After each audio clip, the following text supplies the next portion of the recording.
8:1-4.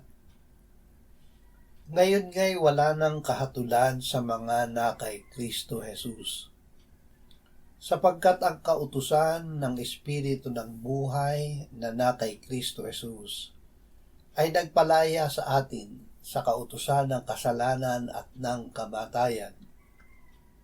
Sapagkat ang hindi magawa ng kautusan, yamang ito ay pinahina ng laman, ay ginawa ng Diyos sa pagsusugo sa kanyang sariling anak sa anyo ng makasalanang laban, at tungkol sa kasalanan ay hinatulan niya ang kasalanan sa laban, upang ang makatuwirang itinatakda ng kautusan ay matupad sa atin, na hindi lumalakad ayon sa laman, kundi ayon sa Espiritu.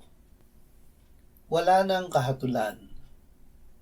Ang sumampalataya sa Panginoong Hesus ay pinananahanan niya at nananahan sa Kanya. Siya ay na kay Kristo Hesus. Siya ay wala na sa kahatulan.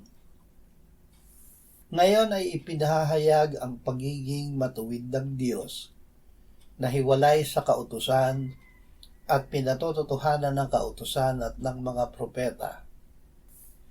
Ang pagiging matuwid ng Diyos sa pamamagitan ng pananampalataya kay Hesukristo sa lahat ng mga sumasampalataya.